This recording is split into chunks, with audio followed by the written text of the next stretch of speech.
Mike Tyson versus Jake Paul. I know आप बहुत कुछ कहना चाहते हो उसके बारे में, लेकिन मैं सबसे पहले सिर्फ एक ही क्वेश्चन पूछूंगा, do you think this fight was rigged yes for money? Yes, I also think that. मैं तो खुल्लम खुला बोलूंगा, क्योंकि देखो माइक टाइसन मेरे लिए एक बहुत बड़े रोल मॉडल रहे हैं, दुनिया के लिए एक रोल मॉडल रहे हैं।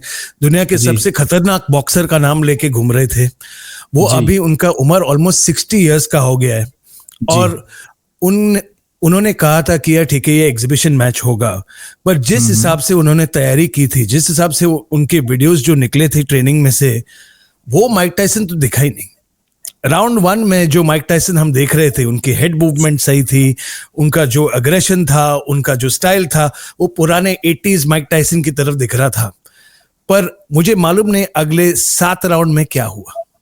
वो थक नहीं गए थे, ना ही किसी ने किसी और को मारा, कुछ नहीं हुआ। ये मैं जानता हूं कि देखो ये जेक पॉल बहुत शाने बिजनेसमैन है, बहुत ही शाने बिजनेसमैन है, और मैं कहूंगा भी नहीं दूर दूर से, क्योंकि वो मेहनत से ट्रेन भी करते हैं।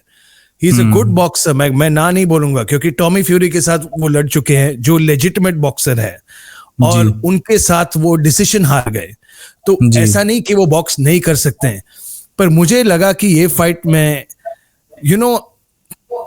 अभी मैं कहूँ भी क्या है यार। मुझे इतना दुख हुआ। पहले झगड़ा तो सबका नेटफ्लिक्स के साथ था, यहाँ चल ही नहीं रहा था।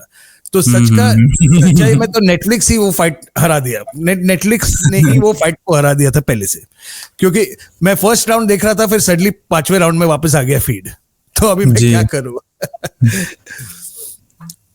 तो भाई जैसे आपको लगता है कि ये पूरा एक मनी का, पैसे के लिए पूरी फाइट बनाई गई थी, और फिर इससे बॉक्सिंग अब कहां पर जाती है? क्योंकि बॉक्सिंग को लेकर के ऑलरेडी क्वेश्चंस होते हैं। इवन जेक पॉल की एक पुरानी क्लिप वायरल हो रही है जिसमें वो बोल रहा है जब वो नया नया उसने बॉक्सिंग स्टार्ट किया था कि ये स्पोर्ट्स तो रिग्ड है, सब यहाँ पैसे बना रहे हैं, हम लोग भी पैसे बनाने आए। अब तो लोगन पॉल ने अपनी ड्रिंक भी मुंबई में आके लॉन्च कर दी।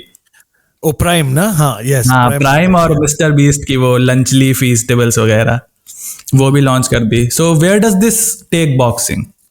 क्योंकि उसी कार्ड में नीरज गोयात भी फाइट कर रहे थे, वो अपनी फाइट जीत गए। मैं बहुत खुश हूँ नीरज गोयत के बारे में। अब नीरज गोयत तो काफी पुराने दोस्त हैं, एंड मैं नीरज गोयत को बहुत सालों से पहले से जानता था, और वो काफी बेहतरीन बॉक्सर है। वो उनकी स्किल्स, आप जितने भी उन्होंने मस्ती की ना वो फाइट में, मस्ती तो बहुत की, शरारत बहुत की उन्होंने, पर बीच बीच में जब वो लड़ना चाह रहे थे तब उन्होंने अपनी स्किल्स दिखा दी। उनके पास top level, top tier professional boxing skills है, और वो सुपर मिडिल वेट में जाके लड़े, जो उनका नॉर्मल वेट क्लास नहीं है। उनका वेट क्लास नॉर्मली लोअर है, और वो जाके लड़े, उनकी स्किल्स तो दिख गई। पर रेस्ट ऑफ द कार्ड काफी अच्छे फाइट्स थे। मैं नहीं बोल रहा हूँ कि जेक पॉल के बॉक्सिंग प्रमोशन में काफी चांस देते हैं बॉक्सर्स को। उनका जो काम है बॉक्सिंग के लिए वो सही काम है। He is giving the opportunity her boxer को लड़ने के लिए, पर खुद के फाइट्स में ना मुझे लगता है कि वो शायद से सेफ प्ले कर रहे हैं। मैं खुद कहूंगा कि देखो, हम जितने बार मैं 15 साल से कमेंट्री करते आया हूं। मैं फाइट एनालिसिस कर रहा हूं यूएफसी के लिए पिछले 5 साल से सोनी पे, और हमेशा एक चीज हम सब एनालिस्ट और हम सब कमेंटेटर्स एक ही चीज कहेंगे फाइटर के बारे में, हारना जीतना तो नॉर्मल है, कोई भी हारता है, कोई भी जीतता है, पर जिस हिसाब से आप गेम खेलो ना, वो याद रखेंगे लोग। लोग याद रखते हैं जो सच में चांस लेने वाला बंदा होता है।